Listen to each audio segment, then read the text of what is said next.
अस्सलाम वालेकुम व्यूवर्स, क्या हाल है, कैसे हैं। उम्मीद करता हूँ आप सब दोस्त खैरियत से होंगे।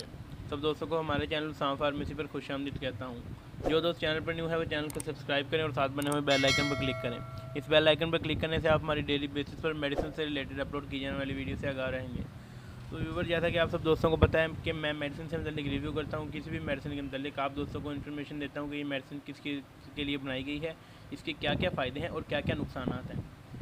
तो दोस्तों, आज मैं आपकी खिदमत में चेहरे पर बनने वाले दाने और आने वाली एक्नी के बारे में मुकम्मल आपको इन्फॉर्मेशन देने वाला हूँ। इसके इलाज के बारे में मुकम्मल बताने वाला हूँ। आइसोटीन जेल और एक्डर्मिन जेल के इस्तेमालात और इसके यूज़ेस के बारे में आपको मुकम्मल बताने वाला हूँ और इसके साइड इफ़ेक्ट्स के बारे में भी बताने वाला हूँ। तो व्यूवर, इसी के साथ बढ़ते हैं वीडियो की तरफ बढ़ने से पहले आपसे एक रिक्वेस्ट है कि अगर आपने वीडियो से फ़ायदा हासिल करना है तो बराए मेहरबानी वीडियो को मुकम्मल देखा करें।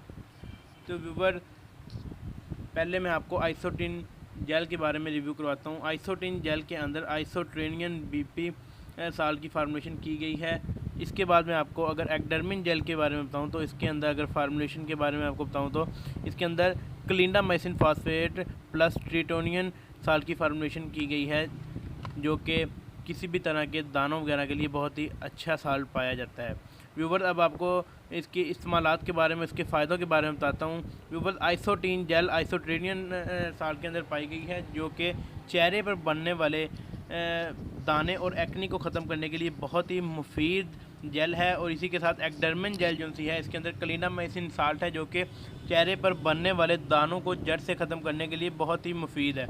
व्यूवर, आपने क्या करना है, आपने आइसोटीन जेल और एक्डर्मिन जेल बिला नागा बाकायदगी से पूरे मुकम्मल 10 से 15 दिन इस्तेमाल करने से आपको इसका रिज़ल्ट इंशाल्लाह नज़र आएगा। व्यूवर, आपने सुबह उठते ही चेहरा डव साबुन से धोने के बाद, ठीक है, आपने चेहरा डव साबुन से धोना है। उसके बाद आइसोटीन जो सी जेल है, ये आपने सुबह टाइम अपने चेहरे के ऊपर जिस जिस जगह पर दाने हों उस जगह पे हल्की हल्की मसाज करनी है, यानी कि जज़ब ना होने पाए, हल्की हल्की तय जिल्द के ऊपर मौजूद रहे ये वाली आइसोटीन जेल की, ठीक है।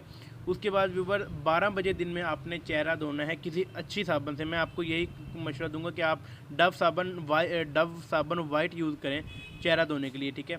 12 बजे आपने आइसोटीन जेल लगी हुई जेल चेहरे के ऊपर से वॉश कर लेनी है, धो लेनी है। उसके बाद व्यूवर, आपने दिन में 3 दफ़ा दिन में 3 बजे फिर दोबारा अपने चेहरे को डव साबुन से दोबारा धोना है। उसके बाद व्यूवर, शाम को सोते वक्त आपने क्या करना है, आपने शाम को सोते वक्त एक्डर्मिन जेल जो सी है वो आपने रात को सोते वक्त डव साबुन से चेहरा धोने के बाद ये भी उसी तरह ही चेहरे के ऊपर इसकी मसाज करनी है, जैसे हल्की हल्की, यानी कि इसकी तय चेहरे के ऊपर दानों के ऊपर, यानी कि मुतासरा जगह के ऊपर आपने इसकी हल्की हल्की तय लगानी है। व्यूवर, ये एक्डर्मिन जेल भी आपने रात को लगाने के बाद सो जाना है। सुबह उठते ही उसी तरीक़ाकार से आपने दोबारा चेहरा धो लेना है और इसी तरह आइसोटीन जेल यानी कि रूटीन वाइज यूज़ करनी है और एक्डर्मिन जेल भी यूज़ करनी है। व्यूवर, इन दोनों के इस्तेमाल से आपके चेहरे के ऊपर अगर किसी भी तरह की कोई एक्नी है तो वो भी इंशाल्लाह ख़त्म हो जाएगी। और अगर आपके चेहरे के ऊपर किसी भी तरह के कोई दाने हैं तो वो भी इंशाल्लाह बिल्कुल ख़त्म हो जाएंगे। अगर आपके चेहरे के ऊपर कोई एलर्जी वगैरह है, फंगस इन्फेक्शन भी है, तो इंशाल्लाह वो भी इससे बिल्कुल ख़त्म हो जाएगी। व्यूवर्स, इसी के साथ मैं आपको बताता चलूँ कि आइसोटीन जेल और एक्डर्मिन जेल मार्केट के अंदर किसी भी छोटे बड़े मेडिकल स्टोर से बआसानी मिल जाएगी। और अगर इसकी प्राइस के बारे में आपको बताया जाए तो ये आप देख सकते हैं कि आइसोटीन जेल जो सी है 140 रुपये की है और एक्डर्मिन जेल जो सी है ये आप ये भी देख सकते हैं 278 रुपये की मार्केट के अंदर अवेलेबल है। व्यूवर, मैं आपको सिर्फ आइसोटीन जेल और एक्डर्मिन जेल का रिव्यू करवा रहा हूँ, यानी कि इसके मतलब आपको इन्फॉर्मेशन दे रहा हूँ। अगर आपने कोई भी मेडिसिन क्रीम वगैरह इस्तेमाल करनी हो तो मैं आपको ये मशवरा देता हूँ कि आप अपने फैमिली फिजिशियन डॉक्टर से मशवरा करने के बाद इस्तेमाल करें। उम्मीद करता हूँ आपको हमारी आज की वीडियो अच्छी लगी होगी। अगर वीडियो अच्छी लगी हो तो चैनल को सब्सक्राइब करें, वीडियो को लाइक करें, कमेंट करें और कोई भी मेडिसिन इस्तेमाल करने से पहले दुरूद पाक का कलाम लाजमी कर लिया करें। अल्लाह पाक आप सबका हामी नासिर हो। अल्लाह हाफिज़।